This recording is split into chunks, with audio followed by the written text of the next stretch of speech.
Monday motivation for musicians. Let's talk about it. How was your weekend? Did you have a good show? Maybe a good couple of shows?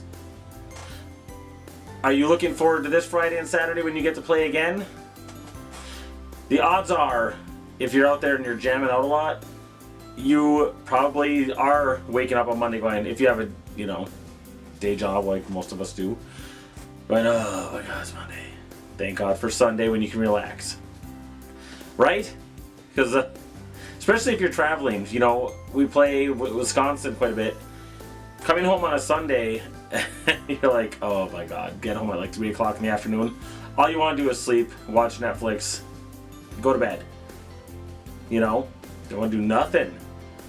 And then you get to feel like, oh dude, I'm a road dog. I'm a road warrior. Even if you're just playing locally and you have, get home at 3 o'clock in the morning after teardown, you're like, it's a good kind of hurt. You talk about like labor of love, okay? The load in. Okay, first of all, the drive there, of course, get everything you need, put in the trailer, van, cars, bicycles. Anyway, load it up, you drive there, you unload it. Takes 20 minutes typically, set it up, hour and a half, 2 hours, depending on how much gear you got, how much light, how much production you're talking about. You play for 4 hours. You gotta tear down. Hour and a half? Again, depends on how much production, lighting, subs, all that stuff you have. Load it in, drive home. Now, the joke amongst musicians is we're paid, this is what we're getting paid for, is to set up, tear down, all that stuff. We play for free, right? I was talking to, this was back in 2010, talking to the lead singer of the Velcro Pygmies, Cameron, and he was, my buddy who was a bassist for them was like, good God, there's like 9,000 pounds of gear that have to go in. I mean, they are full-time band, that's all they do, when they hook up their gear, it's quite the production. So my buddy did not like the load in and load out, especially.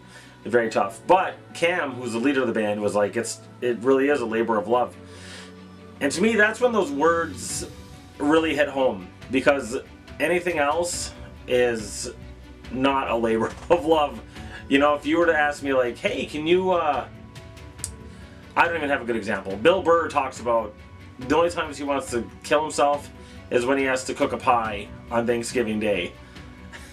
He's like, oh my God, I told my girlfriend I'd cook that pie, I just want a bus to hit me and run me over. I get that. That totally hits home for me, because I'm like, oh my God, I can't stand doing most things.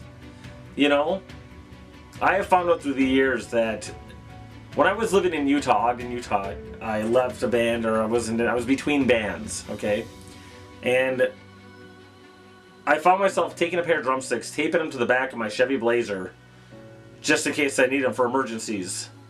But I also wanted people to, I don't know if people would see it, but to like, no, oh yeah, he's a drummer. Like, it's very important to my identity as a person for people to know that I'm a drummer. The only tattoo I have is of a drum set. I'll be getting more, but I'm just saying, first one. It's who we are, So,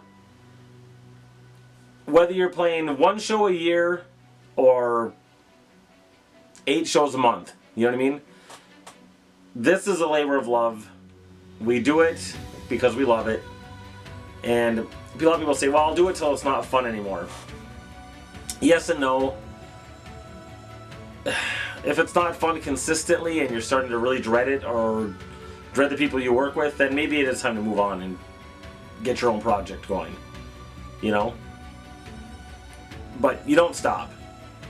Everyone I know who's stopped has come back at some point. Pretty much.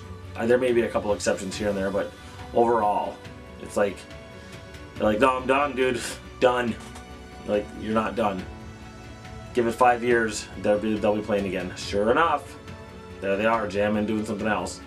I never really wanted that, which is why I started my own thing. If I'm going to keep playing, I'm going to keep it going consistently, So that's it. Today's topic is labor of love. This is what we do because we love it. We wouldn't rather be doing anything else. I told myself as I was traveling that the best place to, the best reason to pull into a new city, the best reason to pull into a new city is to play that city. You know I'm right, because it's awesome.